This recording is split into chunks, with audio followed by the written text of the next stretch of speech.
Kıymetli Akademik Ada izleyicileri, programımıza hoş geldiniz. Bugün örgüt, yönetim, sorun çözme ve demokratik kavramlar etrafında kıymetli bir konuğumuzla, Profesör Doktor Sabri Çelik hocamızla bu konuları sizlerle paylaşmaya çalışacağız. Kıymetli hocamıza hoş geldin diyerek programımıza başlamak istiyorum. Sayın hocam hoş geldiniz. Teşekkür ediyorum. Davetiniz için teşekkür ediyorum. Biz teşekkür ederiz bizi kırmayıp geldiğiniz için. Sizin hep yazıp çizdiğiniz, hep böyle gündeme getirdiğiniz konulardan başlıklar seçmeye çalıştık. Biz arkadaşlarla beraber bir araştırma inceleme yaptığımızda şunlar olduğunu gördük. Yönetim temelinde örgüt yönetimi, demokratikleşme ve sorun çözme becerilerinin grup dinamiğiyle çözülmesi ve özellikle kitle örgütlerinin sorun çözmede bireysellikten öte grup bağlamında çözülmesi yönündeki çok yazılarınıza ve makalelerinize rastladık. Bu konuda özellikle grup dinamiği konusunda nasıl bir giriş yapmak istersiniz? Çok teşekkür ediyorum. Modern örgütler ya da modern toplumlar aslında örgütlerle gelişme eğilimi gösteriyorlar. Modern toplumlar özellikle sanayi devriminden sonra yeni yönetim anlayışıyla yola devam ettiler. Ve bunu yaparken de yönetim sistemlerinin sürekli gelişmesini sağladılar ve bunu yaparken özellikle demokrasiyi keşfettiler. Ve demokrasinin keşfedilmesi aslında yönetimde bir çığır açtı. Aynı zamanda yönetimin bir diğer, demokrasinin bir diğer ilavesi ya da katkısı da bilimsel verilerdir. Yani aslında modern yönetimlerin ortaya çıkması bilimsel veriler, bilimsel çalışmalar ve demokrasiyle birlikte ortaya çıkmıştır. Çünkü demokrasi öncesi yönetimlere baktığımızda evet hep vardı. Çünkü insanların sorunları oldukça yönetimler hep vardı ya da insanlar birlikte yaşadıklarında hep yönetimler vardı. Ama demokrasiyle birlikte ya da bir sanayi devriminden sonra yönetim sistemlerinin daha değiştiğini görüyoruz. Ve karşımıza özellikle bilimsel anlamda sanayi devriminden sonra örgütler daha çok çıkmaya başlıyor. Çünkü sanayi devrimi örgütleri doğurdu ve ondan sonra ortaya çıkan örgütler ve hayatımızın her alanında kendisini göstermeye başladı. Bu sanayi devrimi diye değindiniz.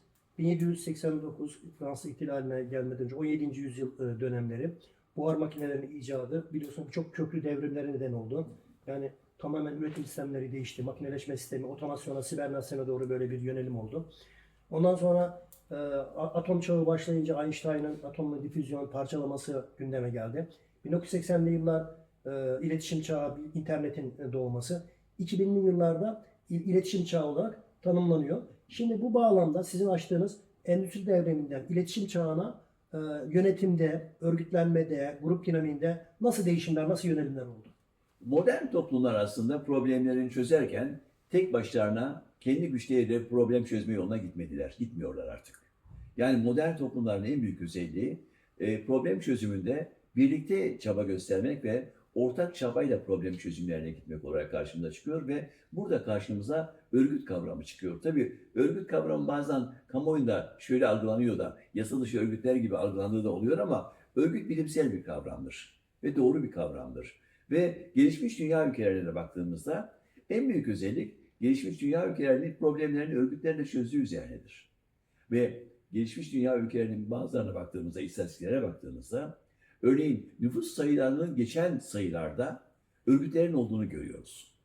Yani insanlar problemlerini tek başlarına çözmek yerine bu tek başlarına çözecek problemi çözmek yerine diğer insanlarla bir araya gelerek güç birliği sağlıyorlar. Ve güç birliği sağlamak, akıl birliği sağlamak, düşünce birliği sağlamak aslında problemlerin daha güvenilir çözümler üretilmesini sağlıyor. Bu aynı zamanda ortak akıla katkı getirme, yani bizim geleneksel, otantik Anadolu kültüründe de istişare dediğimiz, yani danışma, danışabilme, ortak akıl üretebilme herhalde yönetim biliminde de temel bir ilke olarak duruyor. Çünkü bireysel olarak tek tek çözümleri üretmek yerine toplu grup dinamiğiyle, sivil toplum örgütleriyle, tabii ona daha çok demokratik kitle örgütleri demek sanki daha uygun düşüyor. Bu konuda ne dersiniz? Evet, aslında örgütlerin ürettikleri çözümler bir joker problem çözme şeyi yok, şifresi yok. Aslında burada söylediğim gibi hocam, karşımıza grup dinamiği çıkıyor. Grup dinamiği aslında dünyada çok özel bir bilim dalı. Ve bu ben çok da severek işliyorum, zaman zaman kullanıyorum, üzerinde çalışıyorum. Çok kıymetli bir Türk bilim adamının dünyaya armağan ettiği bir bilim dalıdır grup dinamiği. Muzaffer Şerif. Atatürk'ün özellikle 36'lı yıllardan itibaren sonra bilim adamı olsun diye Amerika'ya gönderdik bilim adamlarından birisiyiz Muzaffer Şerif ve grup dinamiğini ortaya üretmiştir ve dünyaya armağan etmiştir. Özelliği şudur. Grupların dinamikleri farklıdır. Örneğin köy toplumunun dinamikleriyle onları harekete geçiren, onları etkileyen ve onların potansiyelini açığa çıkarmayı sağlayan dinamikler farklıdır. Örneğin yağmurun yağması, ürünlerinin daha çok olması, hayvanların daha çok artış göstermesi onları daha çok etkiler. Kent toplumunda bunun bir anlamı yoktur belki. Ama kentlerdeki dinamikler de farklıdır. Yani aslında toplumların her bölgesinde, bulunduğumuz her bölgede dinamikler farklıdır. Hatta biz bunu okulda da üniversitede görüyoruz. Mesela örneğin bilgisayar bölümüne girdiğimizde, derse girdiğimizde oradaki öğrenci grubunun dinamikleri farklıdır. Tarih bölümündeki öğrencinin dinamikleri farklıdır. Bu birinin iyi birinin kötü olduğu anlamında bir şey değildir. Çünkü onları etkileyen değişkenler her ikisinde farklı farklı özellikler gösterir. Dolayısıyla buradan yönetim sistemlerine geçersek aslında yönetimler, modern çağın yönetim sistemleri daha etkili ve nitelikli yönetimi gerçekleştirmek için bütün bu dinamiklerin farkında olması gerekir. Bu çok açılı, çok geniş yelpazeli değerlendirmenize şunu katabilir miyiz? Kırsal kesim sosyolojisi, kentin sosyolojisi grup dinamikleri açısından farklılık gösteriyor. Aslında üniversitedeki verdiğiniz somut örneklerden de hareketle grup dinamiğine hemen her alanda bir gereksinim olduğu ortaya çıkıyor bu sizin değerlendirmenizden. Ya, iklim sorunu için farklı bir grup dinamiği, gıda günü için, bugün 16 Ekim Dünya Gıda Günü. Harika. Aynı zamanda bunu da söylemiş olalım. Bu işte 1 milyon ton boşa giden gıdanın %25'ini biz ayarlayabilsek, saklayabilsek özellikle Afrika'daki açlık çeken nüfusun önemli bir kesimini kurtarmış oluyoruz. Yani bir kesim çok bolluk, refah, ferah, reza yaşarken, toplumsal gönenç içinde yaşarken bir kesim de açlık çekiyor.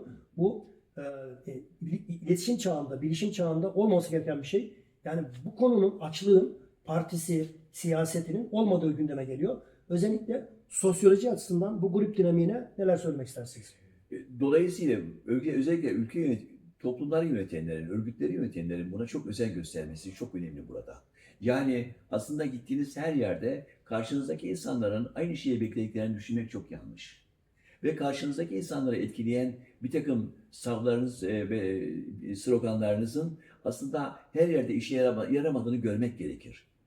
Ve bu anlamda baktığımızda eğer gerçekten toplumsal süreçlere katkı yapmak istiyorsak, toplumsal süreçleri daha etkili yönetmek istiyorsak, gittiğimiz bölgelerin, yaşadığımız alanların nasıl dinamiklere sahip olduklarını önceden öğrenmek zorundayız, görmek zorundayız. Politikacılar için de böyle.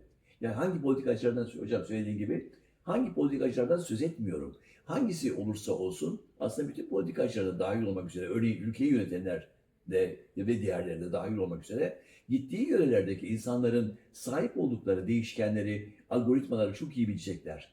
Oradaki algoritmaları çok iyi kuracaklar. Yani arasındaki ilişkileri öyle iyi kuracaklar ki onlara iyi mesajlar verecekler ve doğru veriler toplayacaklar. Hocam birkaç dakika önce örgüt kavramıyla yola çıktığımızda sizin hani örgüt kavramı toplumsal yapıda farklı algılanıyor ama gelişmiş ülkeler arasında örgüt ve yönetim arasında çok sık ilişkiler olduğunu görüyoruz. Özellikle sizin yazdığınız makalelerden buna çok somut verilerle rastlamak mümkün. Bir makalenizde ben rastlamıştım. Hollanda'da nüfusun tamamına yakın neredeyse sivil toplum kuruluşu ve örgütler var. Bu bağlamda gelişmişlik ölçüsüyle örgüt sayısının ilişkisini nasıl değerlendiriyorsunuz? Tabii insanlar problemleri tek başlarına çözmek yerine başta kısaca değindiğimiz gibi dayanışma yaparak, akıl, zihinsel aktivitelerini birleştirerek problemlere çözümler üretirler. Çünkü şöyle bir şey yok. Günümüzde artık dünyada şöyle bir yöntem yok. Çok zeki, bilgisayar gibi beyne sahip olmak gibi bir kavramdan söz etmiyoruz. Yani akıllarımızı, zihinsel becerilerimizi ancak yan yana getirirsek problemlere daha güvenilir çözümler bulabiliriz. Ve burada da tabii liyakatli ve yetkin yöneticiler karşımıza çıkıyor. Ve bunun için de yapılması gereken şey aslında bütün bu toplumlarda bireysel olarak bireysellik problemi çözmeye kalkmak aslında anarşizmi körükler. Demokrasiyle anarşizm örtüşmez. Aslında demokrasilerin en büyük özelliği birlikte mücadele edebilmektir. Toplumsal süreçlerin, toplumsal altyapıların birlikte kalkınmasını sağlamaktır. Yoksa üst yapılardan sadece üst yapıların kendi görüşlerine, kendi kafalarına göre iş yapmaları aslında problemleri çözmez. Onun için kitlelere yaygınlaşmış örgütler önemlidir. Bu sizin son dediğiniz bulgudan hareketle Foucault'un Biyo İktidar diye bir yapıtında özne ve öteki kavramlarını kullanıyor. Hı hı. Özne senin sahip olduğun işte değerlerin, iklimin ama senin kendini özne olarak görürsen karşı tarafı da ötekileştirmiş oluyorsun. Öteki de senin kendini özneleştiren her tür referans diyor. Evet. Şimdi bu noktada bireysel çözümlerin bir tür anarşizme sebep olacağı ama grup dinamiğiyle toplumsal yapının farklı kesimlerinin bir araya gelmesiyle yaptıkları çözümlerin daha demokratik, kalıcı ve daha işlevsel olduğunu biz anlıyoruz sizin dediğinizden. Evet. Bunu biraz daha kıymetli izleyicilerimiz için açabilir misiniz? Şimdi aslında toplumsal süreçlere insanların katılması, probleme sahip olanların, problem çözülmesini isteyenlerin katılması aslında kendilerini aynı zamanda değerli hissetmelerini de sağlar. Ve yapılan araştırmalarda tarihsel süreçte baktığımızda bunu hep gösteriyoruz. Çok eskiye dönersek, örneğin Hawthorne araştırmalarında bunu görüyoruz. Yani insanlara sorular sormak, karşımızdaki insanların fikrini sormak, onların fikrini almak ve aldığımız fikirlerden hareketle bazı problem çözümlerine onları katmak aslında insanların kendisini değerli hissetmesini de sağlar. Dolayısıyla demokrasiler insanların kendisini değerli hissetmesini sağlayan yaklaşımlarla üretirler. Ve bunun için aslında insanları sisteme katmak gerekir. Demokrasilerin en büyük özelliği de odur zaten. İnsanları sisteme dahil edersiniz. Cumhuriyetçi demokrasi bağlamında Atatürk ve arkadaşlarının kurduğu temel filozofinden hareketle halkçılık, ulusalcılık, kamuculuk bunların hepsi aslında bu konuyla örtüşen ilkeler, temel ilkeler. Bu noktada nasıl bir değerlendirme yaparsanız? Tabii yani Atatürk'ü okudukça Atatürk'ün aslında ne kadar büyük bir insan olduğunu tekrar tekrar anlamaya başlıyoruz. Yaşamımızın her alanında o kadar çok dokunmuş ki bugünkü bütün bu değerlendirmelerimize de baktığımızda bunların içinde de Atatürk'ün olduğunu görüyoruz. Ve bize hala yol göstermeye devam ediyor. Onun için dünyanın farklı ülkelerine gittiğimizde de şunu çok rahat görmek mümkün. Atatürk'ün hala dünyanın mazlum uluslarına ve mazlum değil sadece gelişmiş uluslarına da yol gösterdiğini hala görüyoruz. Bu muhteşem bir şey bizim için. Bu Atatürk ilkeleri ve Cumhuriyetçi demokrasi temelinde özellikle genç arkadaşlarımıza bu sorun çözmede, işte grupla hareket edebilme, toplumsal yapıda ortak davranabilme noktasında herhalde çok şeyler söyleyebiliriz. Bunların arasında da işte sosyal kulüpler olması, faaliyetlere katılmaları. Çünkü özellikle genç arkadaşlarımız bu iletişim çağında çok böyle sanal dünyaya, işte bilişim ortamlarına çok bir düşkünlükleri söz konusu. Halbuki sosyal diyeyim, grup dinamiğinin yüz yüze iletişimden çıktığını söyleyebiliriz. Bu noktadaki değerlendirmeniz nasıl? Evet, bütün bu sosyal medyayı kullanmak evet. Teknolojiyi kullanmak evet. Akademik anlamda buna karşı çıkmak gibi bir şey söz konusu değil. Ama bizim karşı çıktığımız bir şey var. Yani postmodern yaklaşım olarak karşı çıktığımız bir şey var. Karşı çıktığımız şey şu. İnsanlar teknoloji okuryazarlığına sahip olmadan teknolojiyi kullanmaya başlarsa biraz önce de üniversiteye giderken karşımdan bir öğrencimiz geldi, bir bayan öğrencimiz geldi. Neredeyse bana çarpacaktı. Dedim dikkat dedim ve özür diledi geçti. Dedim ki dikkat et sana zarar olabilir, sıkıntı olabilir. Şimdi burada da bağımlılık ortaya çıkıyor. Yani teknoloji okuryazarlığına sahip değilseniz bağımlılıklar ortaya çıkıyor. Ve şunu biliyoruz ki bağımlılıkların her türlüsü kötüdür. Yani hiçbir bağımlılığın iyi olduğunu söyleyemezsiniz. Çünkü sizi zapt eder, kontrol eder.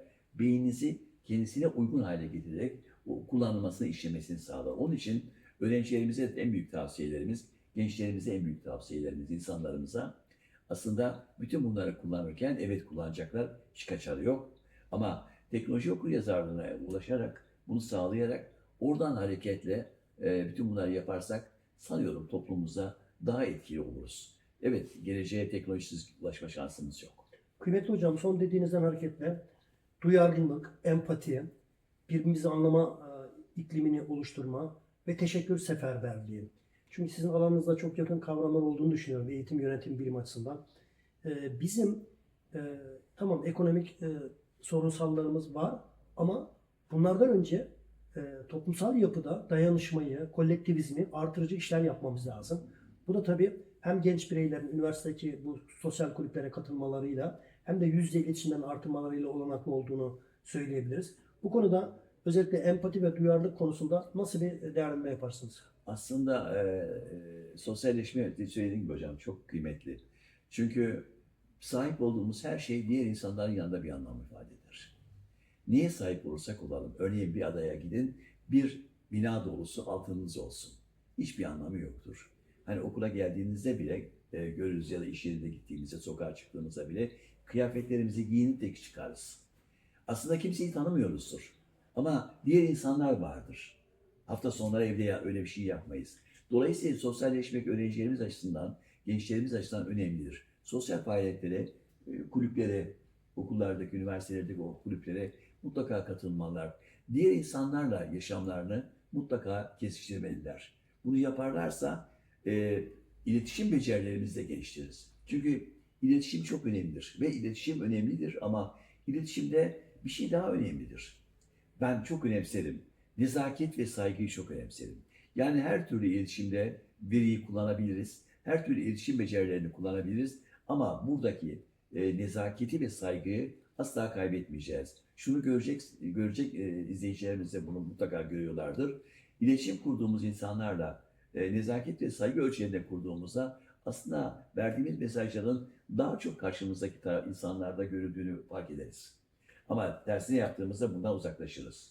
Buradan ilişkili olduğunu düşündüğüm size ait iki kavramı gündeme getirmek istiyorum müsaadenizle. Yani Bir tanesi köşeli olmama, düşüncelerde, eylemlerde, etkinliklerde köşeli olmama. Bir diğeri de son zamanlarda biraz kullanmıyorsunuz ama pratik yaşamımızda ben bunu çok gözlüyorum sizden. Sosyal sermaye. Bu iki kavram üzerinde kıymetli izleyicilerimize ne söylemek istersiniz? ben köşeli olmak derken kullandığım şey şudur. Benim anladığım şey karşımızdaki insanlarla benim mutlak sahip olduğum düşünceler, algılar, yaklaşımlar gibi olmasını istemekten uzak durmaktan söz ediyorum. Yani hiç kimse birini diğerine benzemez. Hepimiz farklıyız, parmak izleri gibiyiz. Duygularımız ve düşüncelerimiz de öyle. Karşımızdaki insanlara kendimiz gibi olması için çaba sarf etmek çok kötü bir şeydir, doğru değildir. Ve bu arada tabii bu kavram da benim için çok önemli. Bazen sosyal sermaye çalışırken arkadaşlarım sorarlar, nereden çıktı, parayla mı ilgili çalışıyorsun falan derler. Hayır, finansal sermayeden çok farklı bir şeydir. Ve sahip olduğumuz sosyal ilişkilerdeki potansiyelimizle ilgili. Hani şöyle düşünün, çok sevdiğimiz öğretmenlerimiz vardı. Çok sevdiğimiz arkadaşlarımız vardı. Mesela öğretmenlerimiz vardı. Bütün öğretmenler ya da bütün yöneticiler aynı potansiyeli kullanırlar. Aynı yasaları ve aynı verileri kullanırlar. Ama bazılarını diğerinden çok daha fazla severiz. Bazı arkadaşlarımızı diğerinden daha fazla ararız. Neden daha fazla aradığımız insanlardan hangi özellikler vardır ki onları daha fazla ararız? O sosyal sermaye dediğimiz şey iletişim becerilerinin yüksek olduğu, dostluğun, arkadaşlığın, sıcaklığın, nezaketin, saygının daha yoğun olduğu ama bunlar yine bildiklerini söylüyorlar, bildiklerini yapmaya devam ediyorlar ama bütün bunların içerisine birazcık bal, reçel koyarak onları lezzetlendiriyorlar. Yani bunu yaptığımızda öğrencilerimiz için de geçerli bu. Yani bu sermaye bu anlamda dediğimizde sermayemizi güçlendirdiğimizde orada elde edeceğimiz verimlilik de yüksek olacak. Hocam buradan ısrarla sürdürmek niyetindeyim. Son dediğinizden hareketle bizim akademik adanın kıymetli izleyicileri daha çok genç birey, genç arkadaşlarımız. Zaten onların aracılığıyla, onların katkılarıyla bu programları yapıyoruz ve sürdürüyoruz. Onlara neler söylemek istersiniz? Özellikle sosyal kulüplere katılma, etkinliklerde olma e, noktasında bunda da görüşlerinizi söyler misiniz lütfen? Aslında bunu hiç ihmal etmemek lazım. Ben üniversite yıllarından da hatırlıyorum. Aslında özellikle sosyal ilişkilerimizin artacak kulüplere ve birlikte iş yapacağımız, birlikte çalışacağımız tiyatro kulüpleridir, sinema kulüpleridir ya da spor faaliyetleridir. Yani diğer insanlarla yan yana duracağımız, omuz omuza vereceğimiz ve bir takım işleri paylaşarak, ortaklaşarak, güç ve akıl birliği yaparak beraber sürdüreceğimiz mutlaka o tür kulüplerde yer almalılar. Buna çok özen göstermeliler. Ve şunu çok net biliyoruz. Örneğin bazen veliler şunu söylerler. Spora gidenlere işte halk oyunlarıdır, ya da tiyatro, müzik gibi gruplara katılanlara ya bunu niye yapıyorsunuz? Gidin dersiniz var, ders çalışın derler. Hayır, bu tür gruplara katılan, bu tür sosyal faaliyetlere katılan insanlar aslında derslerinde de daha çok başarı buluyorlar. Yani onların başarıları daha düşük değil. Çünkü birlikte iş yapma alışkanlığı kazandığımız zaman başarımız otomatik olarak daha yukarıya çıkıyor. Somut bir örnek olarak sizin de futbolculuk geçmişiniz var. Yani sporla uğraşmışlığınız var. Buradan ilişki kurarsak bir eğitiminize bir manevi hal olmadı. Ben de naçizane oynadığım için oradan da söyleyebiliriz. Yani hem spor yapmak hem eğitimini sürdürmek farklı bir formasyon, farklı bir yeterlik katıyor. Şimdi hocam bu noktada programımızı bitirirken özellikle daha sonlara doğru gelirken ev genci sorunu bunu ilk kullananlardansınız siz. Literatürde bunu ilk kullananlardansınız. Tabii biz de size yakın olduğumuz için bunlarda bir gurur duyuyoruz. Yani hocamız böyle kavramı Teşekkür kullanır. ederim. Ama ev genci kavramını siz salt ekonomik olarak ele almıyorsunuz. Yani çalışmalarınızda, makalenizde biz şunu gözlüyoruz, şunu anlamaya çalışıyoruz. Ev genci kavramı eğitim plansızlığının bir sonucu olarak bulgularda yer veriyorsunuz. Eğitim planlamasıyla bu sorunun çözülmesi ilişkin nasıl bir değerlendirme yaparsınız? Evet, Atatürk'ün de dediği gibi bu ülkenin geleceği gençlerde. Yani gençlerle bu ülke bir yere gidecek ve biz bütün buraları onlara devredeceğiz. Mahkeme kadıya mülk olmaz. Dolayısıyla ev genci dememizin sebebi şu. Elimizdeki insan kaynağını, beşeri sermayemizi, beşeri kaynaklarımızı planlı ve programlı yetiştirmediğimiz takdirde, ihtiyaç alanlarına göre doğru dağıtmadığımız takdirde onları belli alanlarda yığmaya başlıyoruz.